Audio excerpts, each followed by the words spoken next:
Olá, sou Rita Menezes, eu sou professora de RPG e também professora do curso online Avaliação da Coluna. E hoje eu estou aqui para facilitar a vida de vocês em relação a como definir que uma escoliose é idiopática. Então, tem muitas vezes que o paciente chega com um raio-x, com o diagnóstico, então vem com o diagnóstico médico, mas como é que você vai saber, né, para você definir? Então, existem 3 pontos característicos da escoliose, que são a extensão, a lateroflexão na concavidade e a rotação na convexidade. Ele precisa ter esses 3 pontos para que seja definido uma escoliose idiopática. Então, mesmo que o paciente não leve o raio-x para você, você tem como já, mais ou menos, qualificar, classificar esta escoliose que o seu paciente traz, se ela é idiopática ou não. Há muito tempo atrás eu tratei de uma paciente onde ela realmente tinha muita dificuldade, porque a escoliose era rígida e ela tinha 9 anos quando veio para mim e já veio com uma escoliose de 40 graus. Quem me indicou essa paciente foi um amigo meu que também é professor, de outra metodologia, mas somos amigos, enfim.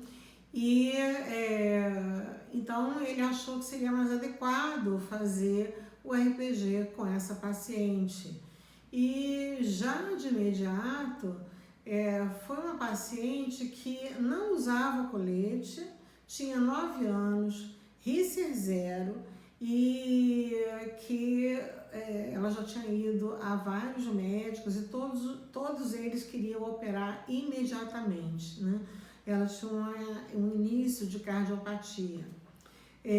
Pela cardiopatia, realmente é necessário fazer uma cirurgia, mas o que a gente tem que ver é se essa cirurgia ela pode ser feita com uma evolução maior, né, em relação a tratamento e também a idade da paciente, né? Ela não tinha nem menstruado ainda.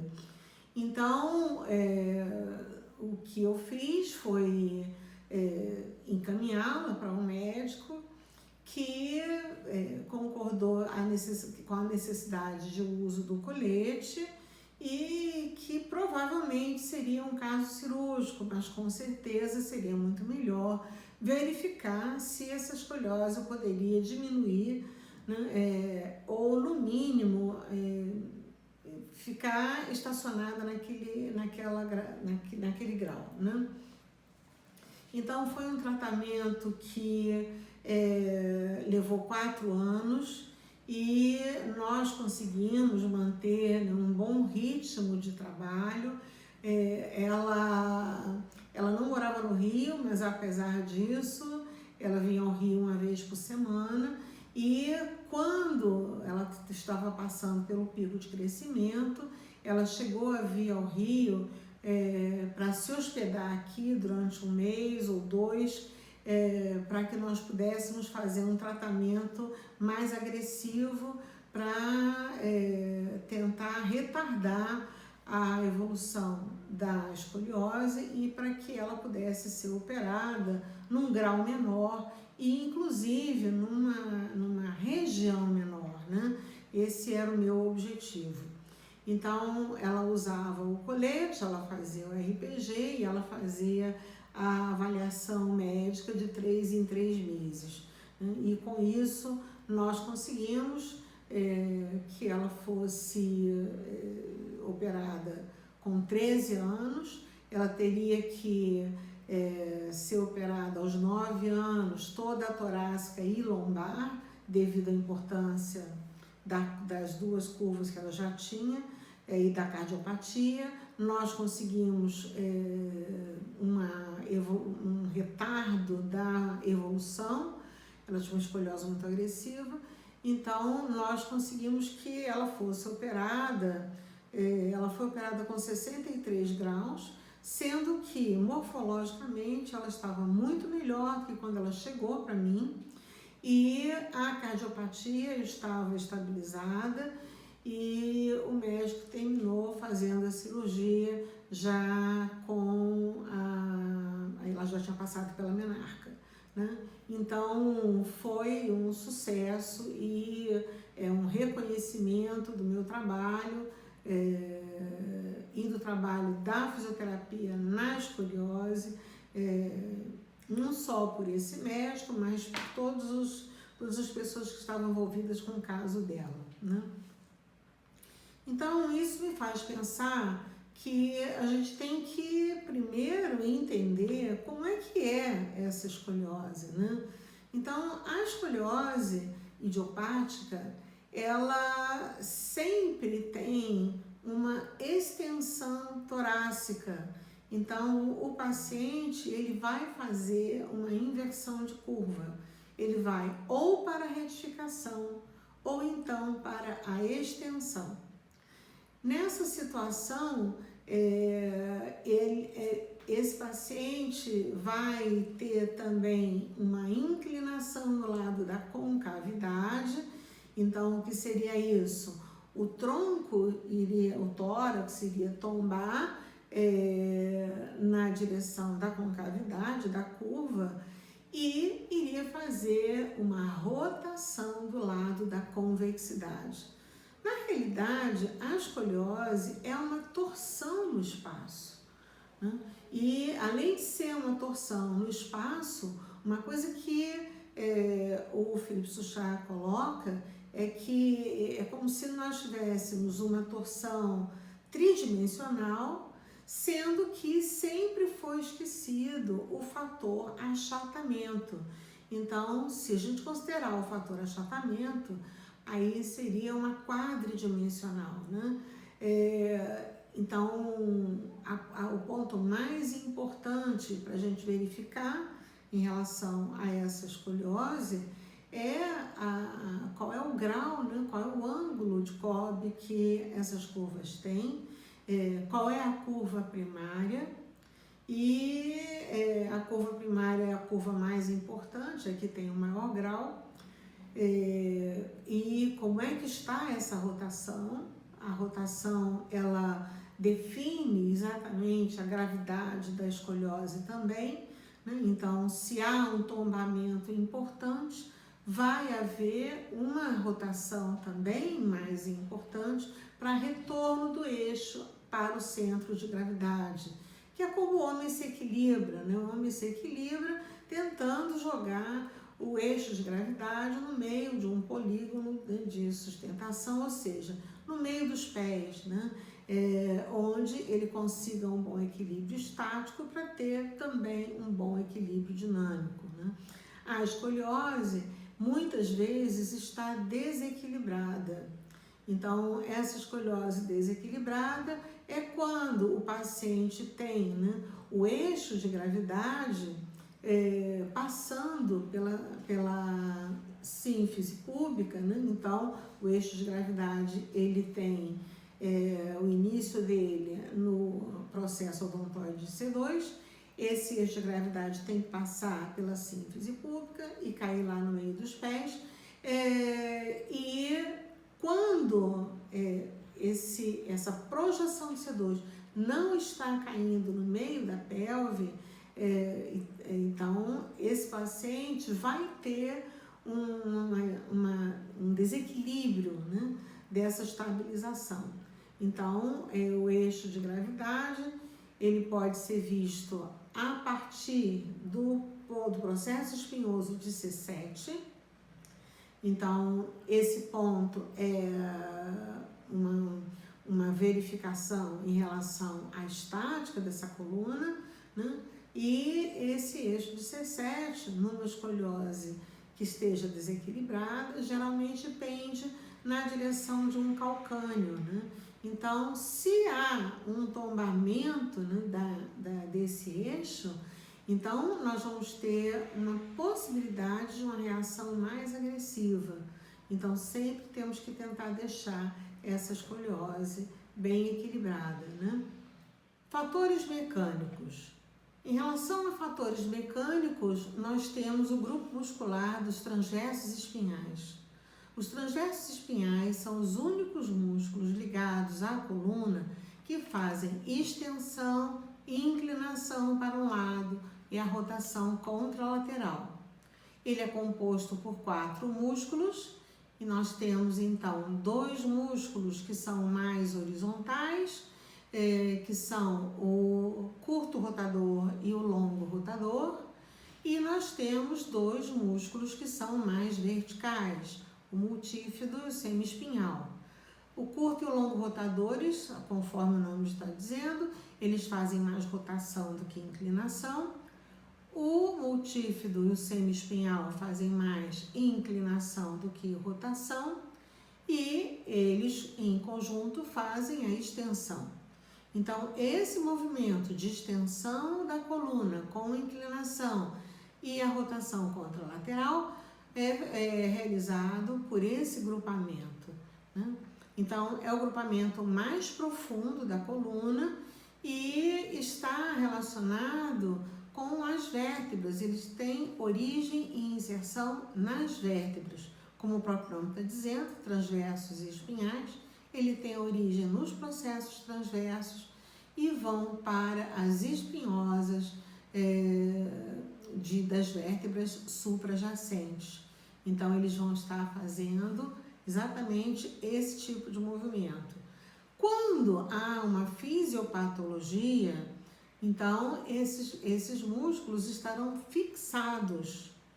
E são músculos que vão estar na concavidade da escoliose. Então, os grupos responsáveis de uma escoliose são sempre os músculos da concavidade. Então, normalmente, nós teremos uma escoliose torácica com uma escoliose lombar. A mais comum é a escoliose torácica direita, lombar esquerda. E a troca de curva geralmente também é próxima às vértebras de transição. Então, é muito mais comum termos escolioses desse nível, né? Mas também poderemos verificar escolioses cérvico-torácicas, tóraco-lombares e lombosacras. Fatores hormonais. Esses fatores hormonais, eles são fatores que vão definir um agravamento da escoliose quando houver uma explosão hormonal. Então, por exemplo, em fase de pico de crescimento, há uma explosão hormonal. E aí, nesse pico de crescimento, há uma grande probabilidade da escoliose evoluir muito rápido. A menina, antes da menarca, ela vai passar por uma explosão hormonal, então é também um risco, é um fator de agravamento, né? Quando nós temos uma situação onde já a pessoa que teve uma escoliose idiopática já está estabilizada, mas, por exemplo, se a mulher engravidar, é de novo um risco de agravamento, né? Então, essas explosões hormonais, elas provocam uma aceleração do quadro da escoliose. Os fatores genéticos, eles são muito importantes, já foi descoberta essa relação, né? Onde mulheres que tiveram escoliose idiopática e mantêm essa escoliose na sua fase adulta, né? Elas também têm uma probabilidade de ter filhos com escoliose idiopática, né? Outro fator, o fator proprioceptivo. O paciente com escoliose, ele tem problemas de propriocepção. Então, ele não tem, assim, uma destreza em relação a definir bem, né, um determinado movimento, principalmente quando isso depende das suas articulações. Então, o subir uma escada, o descer uma escada, o levantar o ombro para jogar, jogar um vôlei, jogar um basquete, ter uma noção da propriocepção em termos de apoio, de transferência de peso.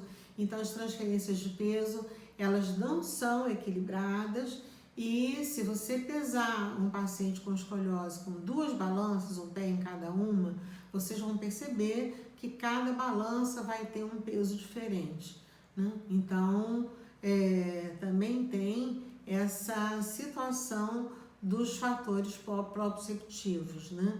Quais são as consequências da escoliose idiopática?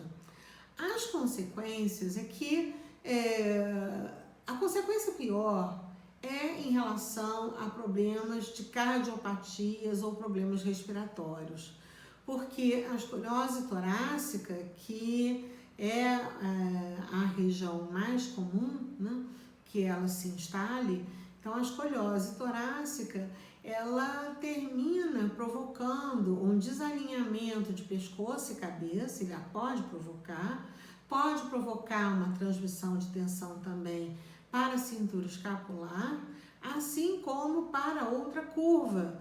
Então, existe toda uma transmissão de tensão, onde nós temos que verificar o alinhamento dessa escoliose e tentar retirar as tensões dessas transmissões, né? Mas se o paciente tem uma cardiopatia, se tem um problema respiratório, é um paciente que tem que ser seguido mais a miúde, para que a gente possa manter esse controle dentro de uma boa estabilidade. As faixas etárias em relação à classificação de uma escoliose idiopática, né? Então, é chamada escoliose idiopática infantil quando o paciente tem de 0 a 3 anos. A faixa etária de 3 a 10 é a escoliose idiopática juvenil, e de 10 aos 18, 20 é a escoliose do adolescente. Então, esse período é um período onde ele vai dar alguns sinais, né?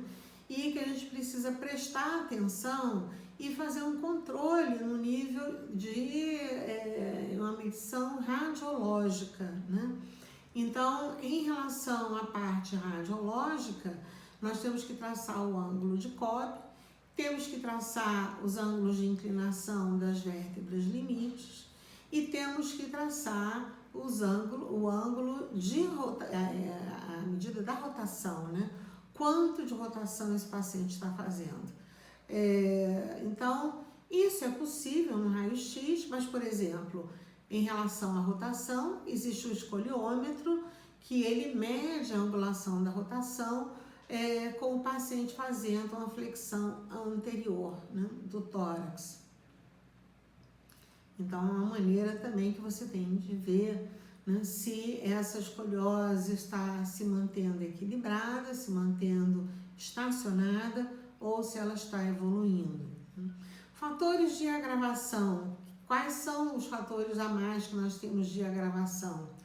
Os fatores de agravação que nós temos são, além do pico de crescimento, né, em relação a essa explosão hormonal, nós temos aí a puberdade também, a idade do paciente, se é um paciente que é uma criança e que tem um ângulo de uma escoliose importante, por exemplo, 20 graus não é nada para um adolescente que já está em Risser 5, mas para uma criança que ainda está em Risser 0, é muito importante, é sinal de que ele vai evoluir mais ainda. Existe uma pesquisa no Centro de Massy, lá em Lyon, que eles demonstram que, sem fazer tratamento nenhum, a escoliose idiopática, ela tem a capacidade de evoluir 5 graus por ano. Então, se você colocar 5 graus por ano, o menino tem 4 anos, já tem 20 graus, né? Quantos graus ele terá aos 16? Então, isso é preocupante, né? Então, a gente tem que estar prestando atenção em relação a isso, para que a gente possa manter o paciente bem estruturado e bem com um bom acompanhamento, né? Além disso, se o paciente tem uma escoliose lombar, se ele tem uma escoliose lombar, é uma base que está inclinada, e se tem uma base inclinada, vai ter um grupo de vértebras que vai fazer uma rotação contrária para poder se equilibrar, né? Então, é o mecanismo de defesa e de adaptação, onde, quando uma curva se agrava, a outra vai estar também com uma probabilidade de agravar. E se você corrige uma curva, vai haver transmissão de tensão e aumento de angulação da outra curva.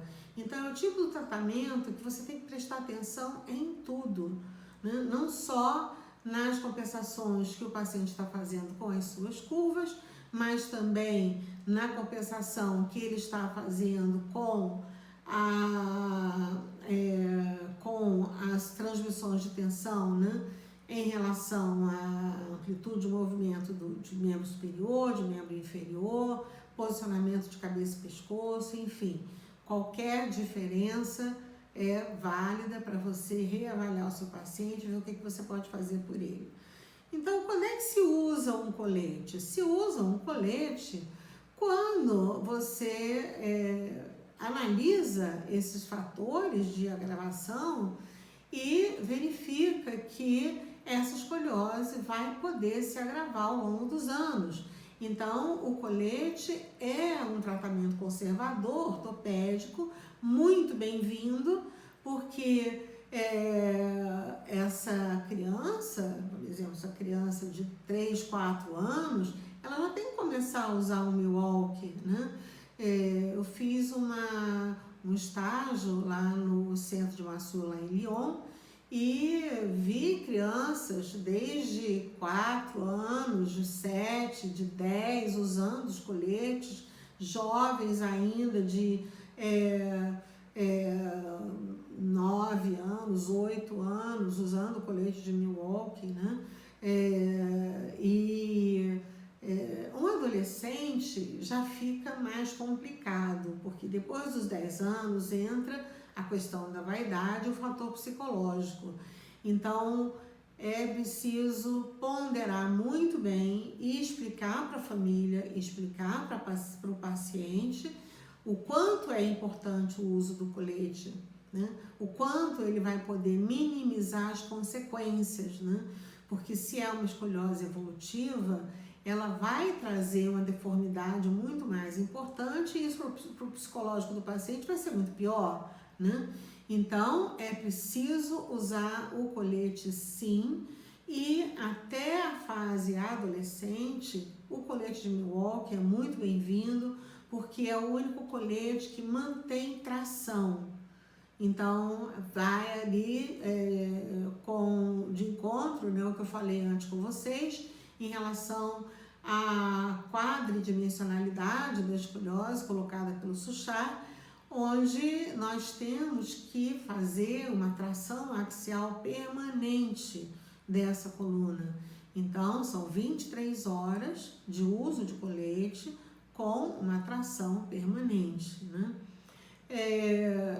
Quando é que esse colete não é mais indicado? Bom, quando o adolescente começa a crescer mais, né? Então, existe toda uma cobrança da turma, né, dos colegas, enfim, e essa criança passa a não querer mais usar o colete porque tem vergonha dos amigos, enfim.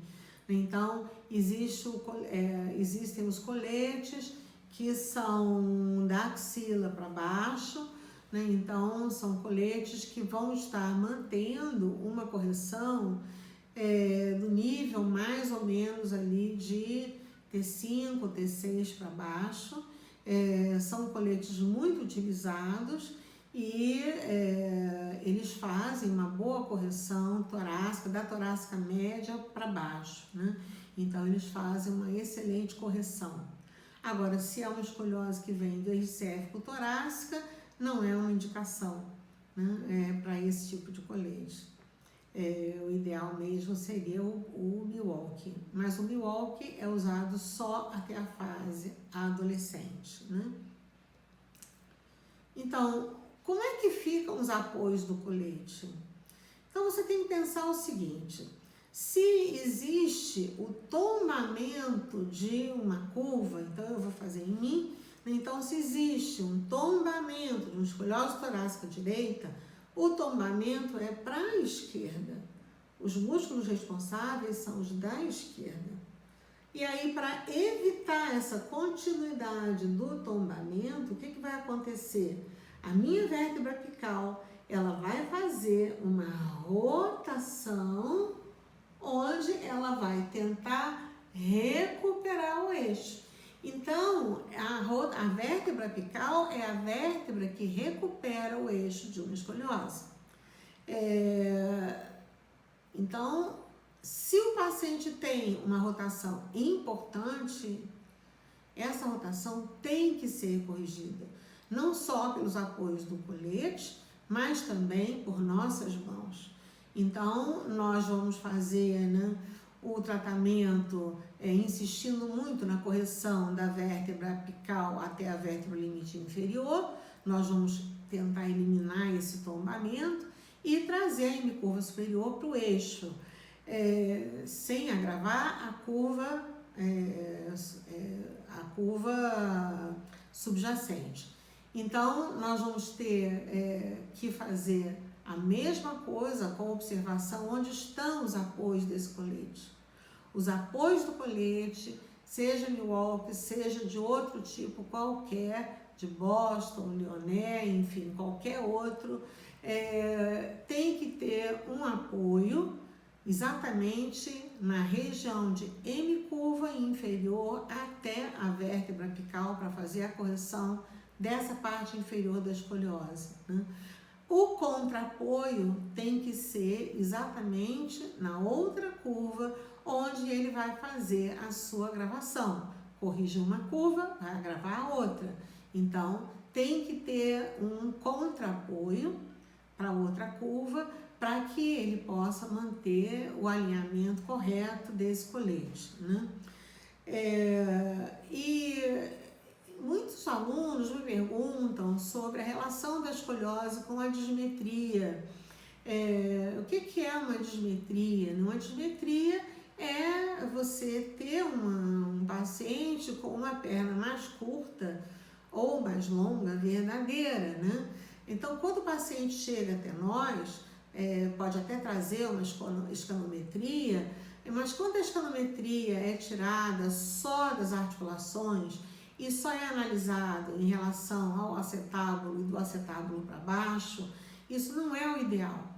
O ideal, numa classificação para ver se realmente esse paciente precisa, né, de um calço compensatório ou não, você tem que analisar vários fatores.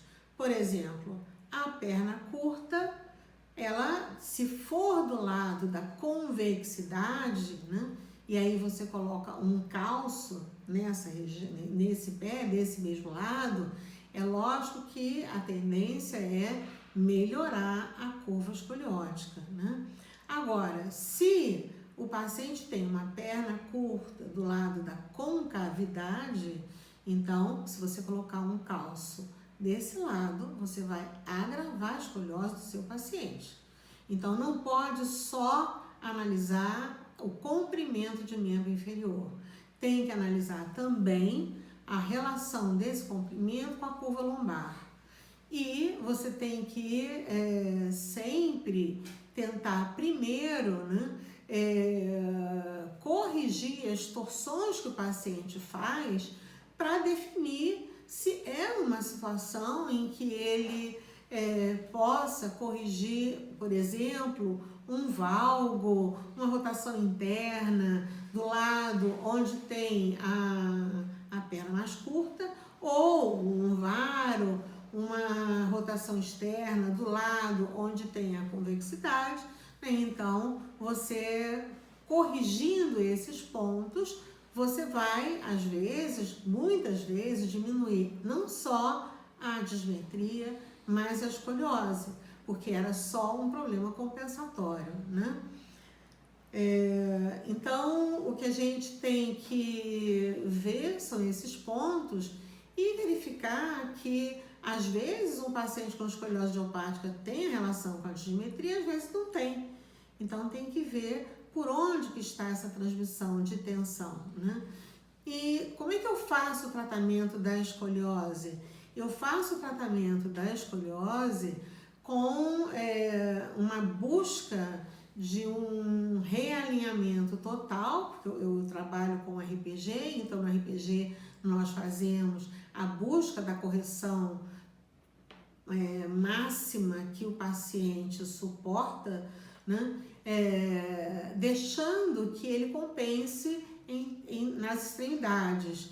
E aí eu vou mantendo a correção da escoliose e pouco a pouco vou tirando as tensões das extremidades. Mas não se esqueça, sempre com muita tração axial, tanto pela torácica quanto pelo sacro, muita correção da vértebra apical para tentar diminuir ou quem sabe até eliminar a rotação da vértebra apical e das outras vértebras que estão ali, e a inclinação da vértebra limite inferior, porque ali está expresso o tombamento daquele eixo. Então, eu também tenho que fazer muita correção dessa inclinação, né? Então, eu acho que essa foi a maneira mais objetiva que eu tentei resumir a situação da escoliose idiopática. E se você gostou, se foi útil para você, curta, faça um comentário e pode compartilhar com seus amigos que você acha que também podem usufruir dessas informações,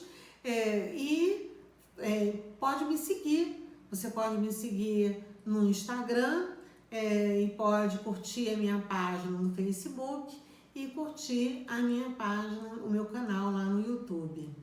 Obrigada e até mais.